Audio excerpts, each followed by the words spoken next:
বন্ধুরা ভোমরের মতো মধু খেলেও তারা কিন্তু ভোমর হয় না, তারা হয় আসলে ভীমরুল। হঠাৎ করে আপনার পরিচিত মানুষগুলো দেখবেন কেমন যেন বদলে যায়। আসলে মানুষ বদলে যায় না, মানুষ সময়ে প্রয়োজনে প্রিয়জন হয়। আজকে আপনাদের সাথে একদম সারা দিনের একটা ব্লগ শেয়ার করব। তবে ভেবেছিলাম সকাল থেকে ব্লগটা শুরু করব, কিন্তু একটু লেট হয়ে গিয়েছে। মিষ্টি কুমড়া দিয়ে পুঁইশাক আলু দিয়ে কখনো রান্না করে খেয়েছেন? না হলে খেয়ে দেখতে পারেন। তো শাক কিন্তু মোটামুটি রান্না করা শেষ। লাস্টে হচ্ছে তেল রসুন দিয়ে একটু বাগার দিয়ে নেওয়া হবে বা ফোড়ন দিয়ে নেওয়া হবে, আপনারা যেটাই বলেন না কেন। তো সুন্দর করে এখন ভাজা ভাজা করে নেওয়া হবে। আর আমাদের বাসায় বেশিরভাগই শাক একটু শুকনো শুকনোই রান্না করা হয়। আর রান্না করা হবে গরিবের গোস্ত, মানে গোস্ত বলতে গরিব মানুষ এখন এইটাই চিনে, আর তো অন্য কিছু ধরাছোঁয়ার বাইরে, এটাও ধরাছোঁয়ার বাইরে আসলে চলে যাচ্ছে। এই হচ্ছে অবস্থা। তো আমি দুপুরবেলায় হচ্ছে শাড়ি শুটের জন্য একদম ভর দুপুরেই রেডি হয়ে গিয়েছি। গোল্ডেন কালারের একটা শাড়ি পরেছি, আর এই কালারটা মনে হয় প্রত্যেকটা আপুর কালেকশনেই থাকে এবং পছন্দের একটা রং। আর সেটার সাথে ম্যাচ করে কুন্দনের একটা জুয়েলারি পরেছি।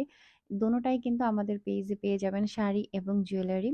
পেজে ভিজিট করতে পারেন অথবা আমাদের হোয়াটসঅ্যাপ নাম্বারেও আমাদের সাথে যোগাযোগ করতে পারেন। পেজ লিংক ভিডিও ডেসক্রিপশন বক্সে বা কমেন্টে দেওয়া থাকবে। আর এই দেখেন শাড়িটা, এই শাড়িগুলো আসলে যত মোটা মানুষই পরুক না কেন, আমার মনে হয় ওয়েট সাথে সাথে ৫ কেজি কমে যায়, মানে এমন দেখা যায়। যেই আপুদের শাড়ি পরলে মোটা লাগে তাদের জন্য পারফেক্ট হচ্ছে এই শাড়ি। তো আমি আরো একটা ইন্ডিয়ান শাড়ি আপনাদেরকে দেখাবো, যে শাড়িগুলো আপনারা আরো বিভিন্ন ডিজাইন এবং কালারে কিন্তু পেয়ে যাবেন আমাদের পেজে। এখন সাদার মধ্যে একটা শাড়ি পরেছি। দেখেন কালারটা কি সুন্দর, আর অনেকটা বাটিকের মতোই কিন্তু শাড়িটা। তো এগুলোর সাথে কিন্তু ব্লাউজ পিসও থাকবে। আর বাসার পাশে এই কাজের শব্দে মানে কি একটা অবস্থা, সারাদিন রাত মাথা ব্যথা হয়ে যায় এমন অবস্থা।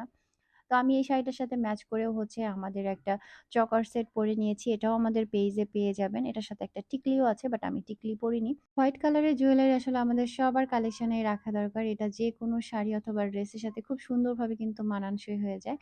আর এটা হচ্ছে আবার কুন্দনের কাজ করাও আছে। এছাড়াও অনেক জুয়েলারি কালেকশন আপনারা পাবেন। আপনারা একটু পেজে মানে চোখ রাখবেন আরকি। তো যাই হোক, শাড়ির শ্যুট নিচ্ছিলাম, ছবি নিচ্ছিলাম সেই ফাঁকে। এরপরে আমার পছন্দের রঙের একটা শাড়ি পরবো, আর সেই শাড়িটা পরার জন্যই একদম রাতেই আমি হচ্ছে ব্লাউজটা রেডি করে ফেলেছি। আর গত ভিডিওতে দেখেছিলেন একটা ব্লাউজ নিজে কেটে হচ্ছে সেলাই করছিলাম। তো সেটাই, এই যে এটা হচ্ছে ব্লাউজের ফাইনাল লুক।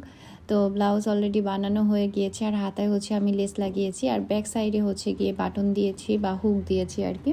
তো অনেক দিন পরে আসলে এই হাতের কাজগুলো করে নিজে পরতে অনেক বেশি ভালো লাগছে।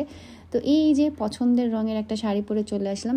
যদিও অনেকে আমাকে টিয়া পাখি বলতে পারেন, বাট আমার কাছে এই রঙটা কেন যেন অনেক ভালো লাগে। বিশেষ করে সবুজের মধ্যে যে কোনো মানে যে শেডগুলো হয়ে থাকে প্রত্যেকটা শেডই আমার কাছে ভালো লাগে, গাঢ় সবুজ, হালকা সবুজ, মানে সব ধরনের। এটার সাথে আমি হচ্ছে গিয়ে একটু হালকা পাতলা জুয়েলারিও পরে নিলাম।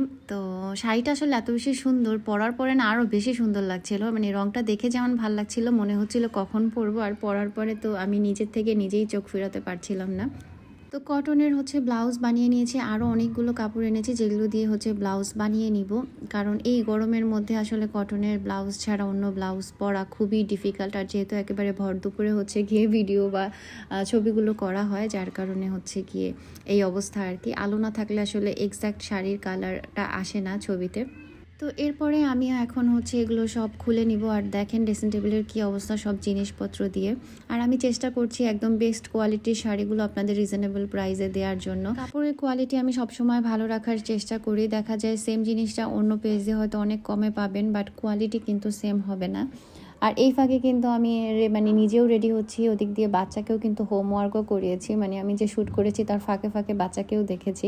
ওইটা হয়তো ভিডিও করা হয়নি তাই দেখেননি। আর একদম ঘেমে টেমে অবস্থা খারাপ। আর এদিকে আমি ড্রেস চেঞ্জ করে উল্টা টি শার্ট পরে বসে আছি, এই হচ্ছে অবস্থা আমার। আর সিলেটে যেহেতু কাজের জন্য রেগুলার আসলে মেকআপ করা হতো, যার কারণে আমার স্কিনের অবস্থা খুবই বাজে হয়ে গেছিলো। সেই ভয়ে আমি এখন আর মেকআপই নেই না। এখন হচ্ছে সুন্দর আরেকটা শাড়ি পরবো। এই শাড়িগুলোর কিন্তু অনেক রং আমাদের কাছে অ্যাভেলেবেল আছে। তো তার মধ্যে থেকে বেছে দেখা যায় দুই একটা শাড়িরই শ্যুট করা হয়। সবগুলো তো আসলে ওইভাবে শ্যুট করা পসিবলও না। তো ওই কালারটা পরেই, মানে সাদা রং আসলে এমন একটা জিনিস যেটা পরলেই শান্তি শান্তি ফিল হয়। আর সেম ব্লাউজ দিয়েই আমি পরে ফেলেছি, যেহেতু এটা ম্যাচ হয়ে গেছে সেই জন্যই এই শাড়িটা সিলেক্ট করা। আর এটার সাথে আমি পার্লের একটু জুয়েলারি পরে নিলাম, কুন্দনের একটা কানের দুল পরে নিলাম। আর এদিকে ঘেমে অবস্থা খারাপ, সেই জন্য আমি মুখটা মুছে নিচ্ছি। আর যেহেতু ফেসে কিছুই দেইনি যার কারণে মুছতে প্রবলেম নাই। আর এদিকে জাস্ট আমি একটু কাজল আর লিপস্টিক দিছি, নাইলে একদমই চেহারাটা মলিন লাগছিল এই আর কি। আর এগুলো হচ্ছে ছবির পেছনের গল্প। আমি মানে মোটামুটি ছবি তুলে এসেছি, এর মধ্যে বারান্দায় কাপড় দিয়ে দিছে আবার মানে শুকাইতে, তো সেগুলো নামিয়ে তারপর আবার হচ্ছে কাজ করা শুরু করলাম। যেহেতু আমার ডেইলি ব্লগ, তাই মানে লাইফে যা যা ঘটে যেইভাবে ঘটে সেটাই আপনাদের সাথে প্রেজেন্ট করার ট্রাই করি। আর দেখেন শাড়িটা কি সুন্দর। তো আমার এটা ছবি তোলা শেষ, ছবি তোলা ভিডিও করা শেষ হওয়ার পরে আমি হচ্ছে আবার কাপড় টাপড় যেভাবে ছিল সেইভাবে নেড়ে দিচ্ছি যাতে করে সুন্দর করে শুকিয়ে যায় আর কি। শাড়ি ছাড়াও আমাদের কিন্তু অনেক থ্রি পিস কালেকশন আছে, তো সেগুলো দেখতে বা অর্ডার করতে চাইলে আপনারা আমাদের এই হোয়াটসঅ্যাপ নাম্বারে যোগাযোগ করতে পারেন, অথবা আরও কালেকশন দেখতে আমাদের ফেসবুক পেজ তাহাতে ভিজিট করতে পারেন। তো এদিকে মানে কাজ শেষ করতে করতে প্রায় 4টার মতো বেজে গিয়েছে। পাখিকে খাবার দিয়ে দিছিলাম, তারা চলে আসছে খাবার খাওয়ার জন্য, আর আমি এখনও খাইনি, আমারও খেতে হবে।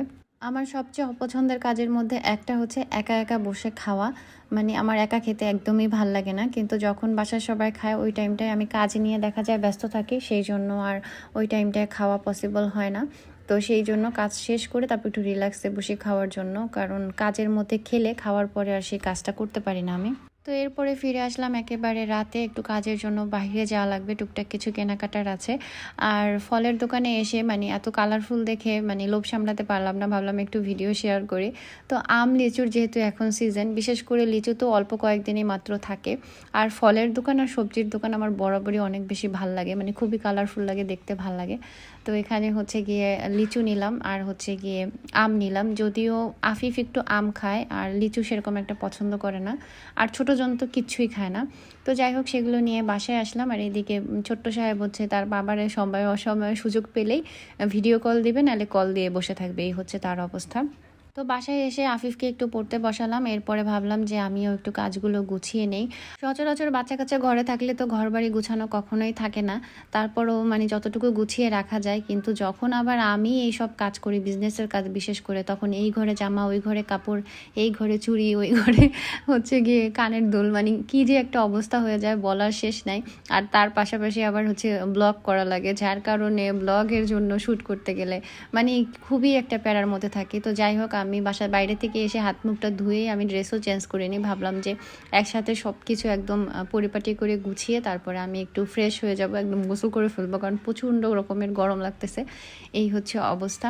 তো এই দেখেন শাড়ি চুচির কী অবস্থা, সেগুলো আবার জায়গা মতো গুছায় রাখতেছি। আসলে গুছানো থাকলে দেখতে তো ভাল লাগে, কিন্তু গোছানোর পিছনে যে কী পরিমাণ টাইম দিতে হয় যখন করা হয় তখনই বোঝা যায়। আর আমি ফাঁকে ফাঁকে হচ্ছে গিয়ে ফার্নিচারগুলো একটু মুছে নিতেছি। আর মিররের উপরে ধুলাগুলো আসলে বেশি দেখা যায়, প্রতিদিনই ক্লিন করা হয়, বাট তারপরও ধুলা ধুলা হয়ে যায়।